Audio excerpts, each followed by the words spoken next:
کیا کریں. تو حضور پاک علیہ السلام کی امت میں اللہ پاک نے ہم کو پیدا کر دیا.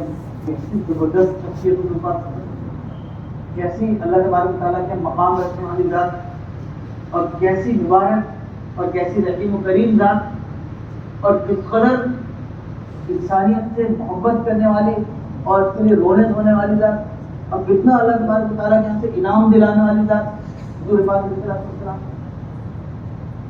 کتنی مبارک سنتیں، کیسا مبارک طریقہ حیات لے کر آئے، اور آپ کی اتباع سے اللہ تبارک تعالیٰ کا کیسا مقام مل جاتا ہے. اب میرے بھائی دوستوں بزرگوں، حضور پاک علیہ السلام کی خدمت میں ہونے کے اوپر اللہ تبارک تعالیٰ کا شکر ادا کرنا، اور اس کا احساس کہ یہ دولت سب سے بڑھ کر ہے، اس کے آگے جو کچھ ہے اس کے سامنے سب پورا کر کر سارے طریقے زندگی گزارنے کی دنیا کے اندر چاہے جتنے بھلے معلوم ہوتے میرے بھائی دوستوں کو پورا بھی نہیں ہے. حضور پاک علیہ السلام کی سنتوں کی، حضور کی سنتوں کے اوپر چلنا تو بڑے بڑے اعزاز کی بات، بڑی کرامت ہے. ایک ایک سنت حضور پاک علیہ السلام، ایسا درجہ اللہ تبارک بتا رہا ہے. تو اب اللہ تبارک تعالیٰ نے حضور پاک علیہ السلام کی امت کو پیدا کیا، اور ایسے ایسے اللہ تبارک تعالیٰ نے ان کو اعمال عطا فرمائے، دعا اللہ تبارک تعالیٰ عطا فرمائی، ایسے ایسے انعامات عطا فرمائے، ایسے ایسے اللہ تبارک تعالیٰ نے درجات کا وعدہ فرمایا. ایسی ایسی خصوصی چیزیں اس امت کو اللہ تبارک تعالیٰ نے عطا فرمائی ہیں کہ آپ پوچھیے. دنیا میں بھی حضور صلی اللہ علیہ وسلم کے اوپر آیت نازل ہوئی، وما كان الله ليعذبهم وانت فيهم وما كان الله معذبهم وهم يستغفرون. وما كان الله معذبهم وهم يستغفرون، کہ آپ جب تک موجود ہیں تو آپ کا جو بابرکت وجود ہے اس کی وجہ سے ہم جب تک آپ موجود ہیں ہم ان کو جو ہے وہ عذاب نہیں دیں. اتنی بڑی روک حضور پاک سے. اور آپ کے جانے کے بعد جب تک یہ لوگ اللہ تبارک تعالیٰ سے معافی مانگتے رہیں گے، جب تک اللہ تبارک تعالیٰ کو عذاب نہیں دے تو معاف کرتے عذاب استغفار. تو حضور پاک صلی اللہ علیہ وسلم نے جب آیت آئی تو حضور صلی اللہ علیہ وسلم نے کہا کہ اللہ تبارک تعالیٰ نے دو امان عطا فرمائی اس امت سے. ایک تو میرا وجود، جب تک میں موجود ہوں جب تک اللہ تبارک تعالیٰ عذاب نہیں دے، اور دوسرا میرے جانے کے بعد استغفار ہے. جب تک یہ امت اللہ تبارک تعالیٰ سے معافی مانگتی رہے گی اللہ تبارک تعالیٰ عذاب نہیں دے. قیامت کے میدان حضور پاک علیہ السلام کی رحمت ظاہر ہوگی. حساب کتابی حضور پاک علیہ السلام کی دعا کے بعد شروع ہوگا. حضور پاک علیہ السلام کی زبردست شفاعت کا نظام ہے، کئی قسم کی شفاعت کی لیے بتایا جاتا ہے. حضور پاک یعنی جو ساری انسانیت ہوگی، گنہگار ہوں اور چاہے فرمانبردار ہوں، چاہے کافر ہوں، چاہے مومن ہوں، سارے انبیاء سب حضور پاک علیہ السلام کی شان کو دیکھیں کہ حضور پاک علیہ السلام کی دعا کے اوپر اللہ تبارک تعالیٰ کا جلال ٹھنڈا ہوگا قیامت کے میدان میں، اور اللہ تبارک تعالیٰ جو ہے وہ حساب کتاب شروع ہو گئی بھی. یہ چابی کسی کے پاس گئی شاپے صلی اللہ علیہ وسلم، اور حضور پاک علیہ السلام وہاں کھڑے رہیں گے صراط کے پاس، اور امت جو ہے وہ گزر رہی ہے اس کے اوپر. بہت بڑا مرحلہ ہے صراط کا، اور اس میں جو ہے وہ کوئی تو بالکل ایک دم بجلی کی کون کی طرح گزر جائے. پہاڑ ہو کے صراط کے بارے میں پوچھتے تھے وہ صراط کہاں پہ ہے، تو حضور پار کر کے آ گئے. کچھ لوگ ایسے گزریں گے جیسے تیز رفتار گھوڑا ہوتا ہے، اتنا پانی ہو جائے گا، اتنا بڑا مرحلہ ہے دوسرا. کچھ لوگ جو ہیں وہ پیدل چل کر گزریں، کچھ جو ہیں وہ گھٹنوں کے بل چلے جیسے بچہ چلتا ہے، اور آنکڑے لگے ہوئے ہوں اس کے ادھر ادھر. کچھ لوگ جو ہیں کٹ کٹ کے جہنم میں گر رہے ہیں. بلکہ ایک روایت کے اندر آتا ہے کہ جہنم کے اندر سے ہو کر کچھ صراط ہو اوپر سے، اور ایک روایت میں اندر سے ہو اندر اس میں سے ہر ایک کو ہو کے گزرنا پڑے گا جو جس کو اللہ تبارک و تعالیٰ چاہیں گے وہ پار ہوگا اور جس کو نہیں چاہیں گے وہ وہیں رہ جائے گا. وَإِن مِّنكُمْ إِلَّا وَارِدُهَا كَانَ عَلَىٰ رَبِّكَ حَتْمًا مَّقْضِيًّا. تو تم میں سے ہر ایک کو اس میں سے گزرنا پڑے گا. یہ اللہ تبارک و تعالیٰ کا طے شدہ فیصلہ. یہ لکھا ہے علماء. اور یہ بھی لکھا ہے کہ جب جہنم کو ہو کر پلکرات گزرے گا اور ایمان والا جب اس کے اندر سے گزرے گا، یعنی اللہ تبارک و تعالیٰ کے ساتھ تعلق، اللہ کی جو طاقت ہے، اللہ کے اوپر ایمان رکھنے کی، اللہ کے اوپر یقین رکھنے کی، اللہ سے امید رکھنے کی، اللہ سے ڈرنے کی، اللہ کی ذات و صفات کی یقین کی طاقت یہ ہے کہ جب مومن اس کے اوپر سے گزرے گا تو جہنم یہ کہے گی جل یا مومن، ارے مومن جلدی سے گزر جا، تیرا ایمان میری آگ کو ٹھنڈا کیے دے. اتنی بڑی طاقت ہے تعلق مان. تو وہاں حضور پاک علیہ السلام کھڑے ہوں گے اور لوگ جا رہے ہیں. وہاں حضور پاک صلی اللہ علیہ وسلم اللہ تبارک و تعالیٰ کی دعا کرنا، ربی سلم سلم، ربی سلم سلم، اے اللہ سلام کیو، اے اللہ سلام کیو، اے اللہ سلام کیو. اتنی بڑی ذات حضور پاک علیہ السلام. تو اللہ نے ان کو حضور پاک علیہ السلام کی وجہ سے پیدا کیا ہے. اب ہم میں سے ہر ایک کو اس کے اوپر شکر کا حق ادا کرنا چاہیے. یعنی حضور پاک علیہ السلام کی امت میں ہونے کا جو اللہ نے پر انعام فرمایا ہے، ہم اس کے اوپر خوب اللہ کا شکر ادا کریں اور حضور پاک علیہ السلام کی قدردانی کریں. حضور پاک علیہ السلام کے اوپر خوب محبت سے خوب درود پڑھیں. زبان سے درود پڑھا جاتا ہے اور دل سے خوب محبت حضور پاک صلی اللہ علیہ وسلم سے کریں اور حضور پاک صلی اللہ علیہ وسلم کے بارے میں دل سے ہمارا اندر سے یہ ویزان کہ جو ہیں حضور پاک علیہ السلام ہیں ان کے علاوہ کسی کی کوئی حیثیت ہے ہی نہیں. اور حضور پاک علیہ السلام کی سنتوں سے ہم کو محبت ہو اور سنتوں کا یقین ہمارے دل کے اندر ہو. اتنا یقین ہو کہ حضور پاک علیہ السلام کا جو لائے و طریقۂ حیات ہے، آپ کی جدائی کی زندگی ہے، آپ کی مبارک سنتیں ہیں، ایسی محبوب اور عظیم بن جائے ہمارے دلوں کے اندر کہ اس کے علاوہ جو کچھ ہے دنیا کے اندر، چاہے کسی کے پاس میں، چاہے کہیں کسی زمانے میں، وہ ہم کو بالکل پورا کرکٹ ہے. ایسا سنتوں کی عظمت دل کے اندر ہے اور اس کو ہم ایک ایک سنت کو عظمت کے ساتھ اپنی زندگی میں اتاریں اور بڑھتے ہیں. کسی ایک سنت کو بھی ہلکا سمجھنا میرے بھائی دوستوں کو بہت ہی خطرے کی بات ہے. ظاہر ہے ہم کو کوئی ادا نہیں کر سکتا، ہم تو کمزور ہیں، سنتیں چھوٹ جاتی ہیں، لیکن یہ سوچ کر سنت کو چھوڑنا کہ ہمیں سنت ہے، وہ ایسی خطرناک بات بھی کس طرح کی.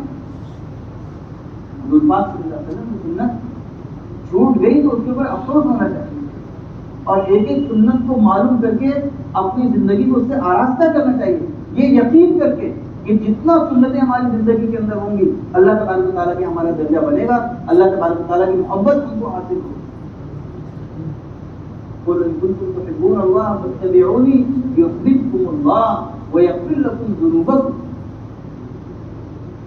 ایسی بڑی چیز ہے کہ حضور پاک علیہ السلام سے باقاعدہ حکم دے کے اعلان کروایا ہے کہ نبی جی آپ اعلان کر دیے، تم ایمان والے ہو، تم اللہ تبارک و تعالیٰ سے محبت کرتے ہو، یہ کہتے ہو کہ اللہ نے پیدا کیا ہے، اللہ پال رہا ہے، اللہ نے سارے انعامات دیے ہیں.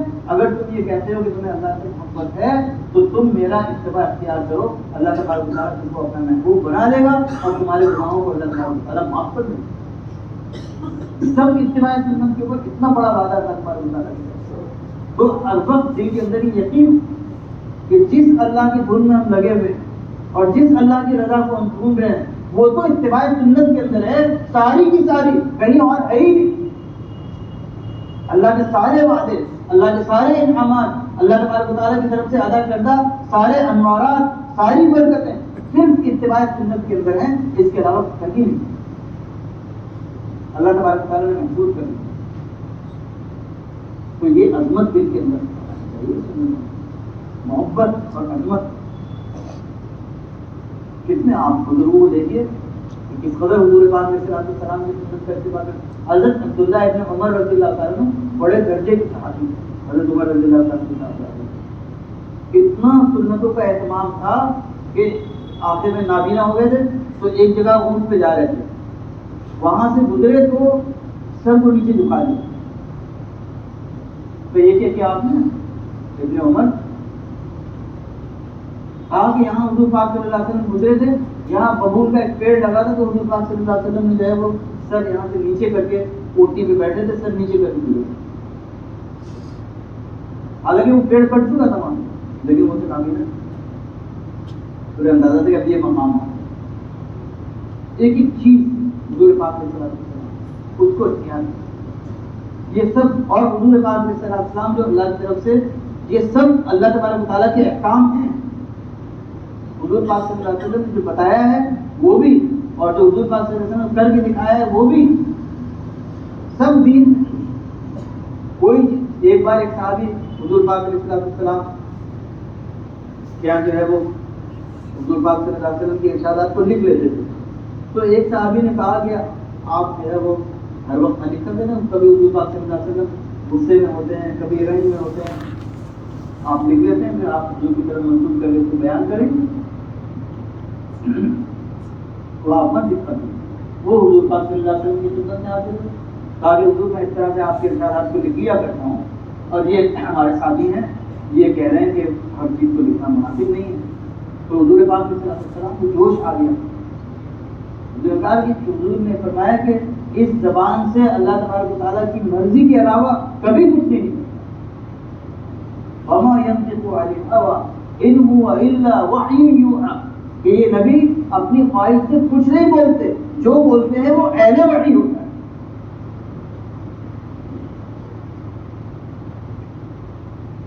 اور جو بولتے ہیں سب سچ، ساری باتیں حضور پاک نے بتائی۔ ایک بار حضرت عمر رضی اللہ تعالیٰ عنہ کو کہیں سے توریت کا ایک ورقہ مل گیا حضور پاک صلی اللہ علیہ وسلم کی خدمت میں، بہت خوشی خوشی لائے۔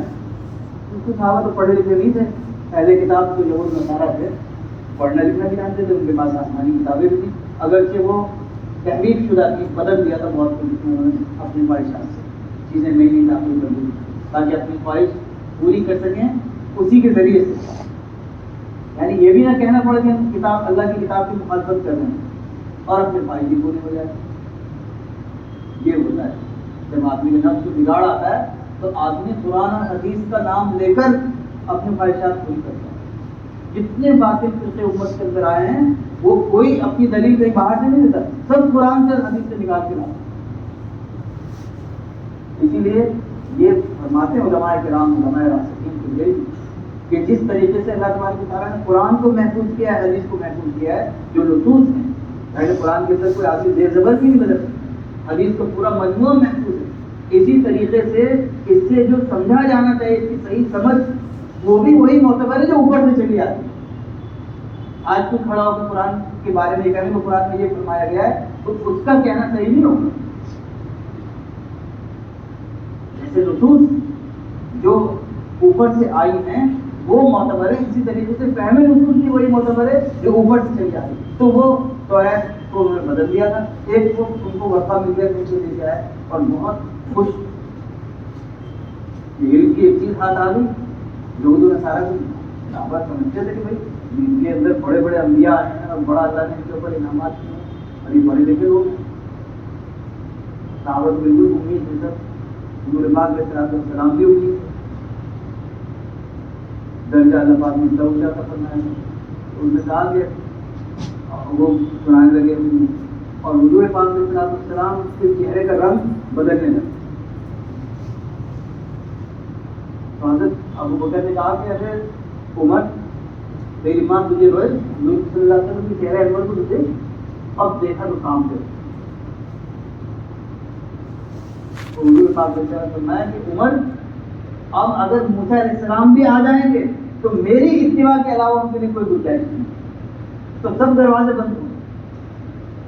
تو اب میرے بھائی دوست بزرگوں، حضور پاک علیہ السلام کے پورے دین کو، آپ کی پوری بات کو، آپ کی ساری ذمہ داریوں کو، آپ کے سارے کام کو، آپ کی ساری محنت کو جو حضور پاک علیہ السلام دے رہے ہیں، سب کو میرے بھائی دوست بزرگوں ہم کو اپنانا ہے۔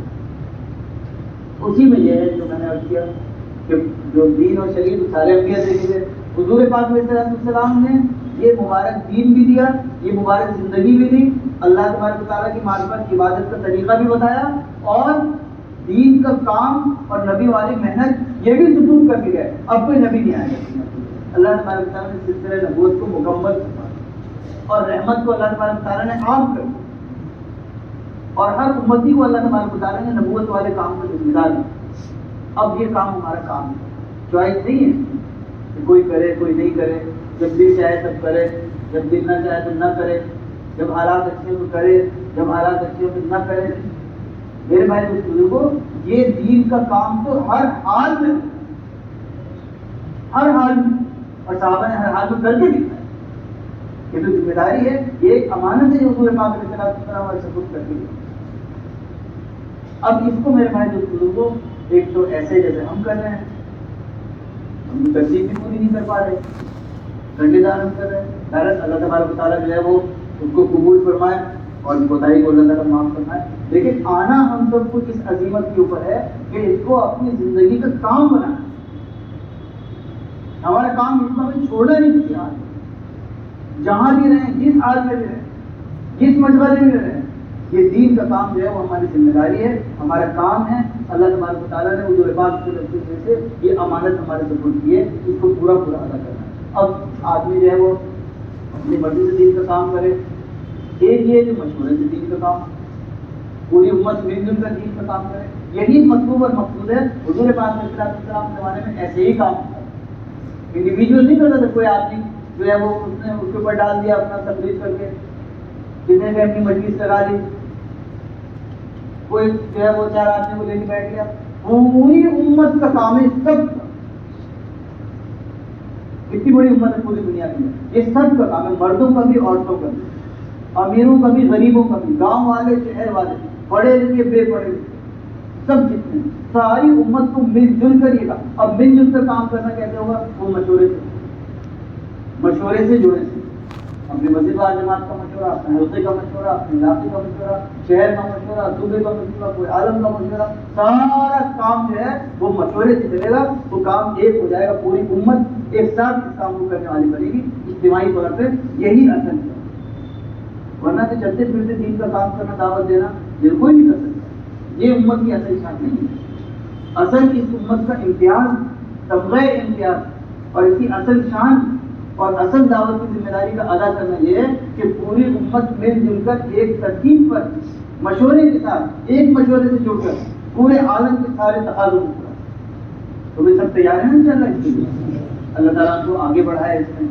اب آگے بڑھنے کی کوشش کریں گے اور اس کام کی عظمت ہمارے دل میں ہوگی اور امانت کا احساس ہمارے دل کے اندر ہوگا.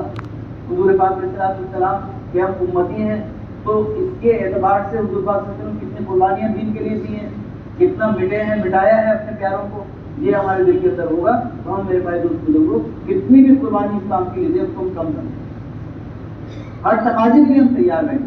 اور یہ بڑے مزے کی بات ہے کہ ہم دین کے لیے اپنے آپ کو مٹانے کے لیے جب تیار ہو جائیں گے تو اللہ تبارک و تعالیٰ اپنی مددیں ہمارے ساتھ کر دیں گے, اور اللہ تبارک و تعالیٰ ایسا چمکائیں گے اس امت کو کہ اس کا تصور بھی نہیں کیا جائے. جتنے الجھے ہوئے مسائل ہیں اللہ تبارک و تعالیٰ سب کو حل کر دیں گے. جتنا انتشار ہے, جتنے اختلافات ہیں, سب اللہ تبارک و تعالیٰ ختم کر دیں گے. دین کے کام کے لیے مشورے سے قربانی دینے کے لیے جب امت کھڑی ہو جائے گی تو اللہ تبارک و تعالیٰ عجیب عجیب اپنی قدرت کے کرشمے دکھائیں, صحابہ کے ساتھ دکھائے. تو بھائی اس کے اوپر آنا ہے سب کو. تو بھائی اب بتائیں, اس سال 4 مہینے کے لیے کون کون تیار ہے؟